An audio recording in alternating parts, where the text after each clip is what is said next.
خو پتلو کې هیڅ هم نه لګي صرف د آواز ته انتظار دی چې پلانې مړ دی دا کفن دا قبر دا تیارول دا هر څه د یو څو سکندو د یو څو منټو کار دلته به دې دنیا کې سبا له به نه یې د ورځې تېرېږي د شپې تېرېږي د آخرت دپاره محنت کوه کوشش کوه د الله بنده د حالاتو څه پته لګي دلته به دې دنیا کې سبا له به نه یې د ورځې تېرېږي د شپې تېرېږي نوې زړېږي ماشوم بوډا کېږي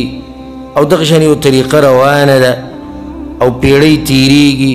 قومونه تېرېږي زمونږ مشران لاړو اوس چې دی زمونږ نمبر دی او داسې یو ترتیب روان دی او هر سړی د الله طرف ته روان دی او دا نورې څومره دي خو الله سبحانه وتعالی په قرآن کې دا خبره کړې ده بعد اعوذ بالله من الشیطان الرجیم بسم الله الرحمن الرحیم كل من عليها فان ويبقى وجه ربك ذو الجلال والإكرام كل من عليها فان چې سوکم دي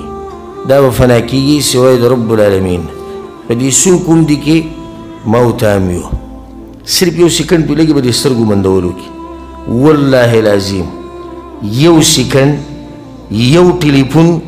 چې پلانې مړلې قصه ختمه شوه په دې قصه ختمېدو کې ګوره دومره وخت نه لګي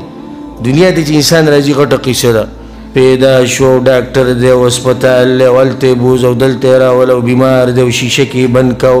هسپتال کې داخل کو سکول دی او کته دی او بر دی غټې قصې دي خو په تلو کې هېڅ هم نه لګي صرف د آواز ته انتظار دی چې پلانې مړ دی دا کفن دا قبر دا تیارول دا هر څه د یو څو سکندو د یو څو منټو کار دی دا آواز به زما او ستا په باره کې هم کېږي کل نفس ذائقة الموت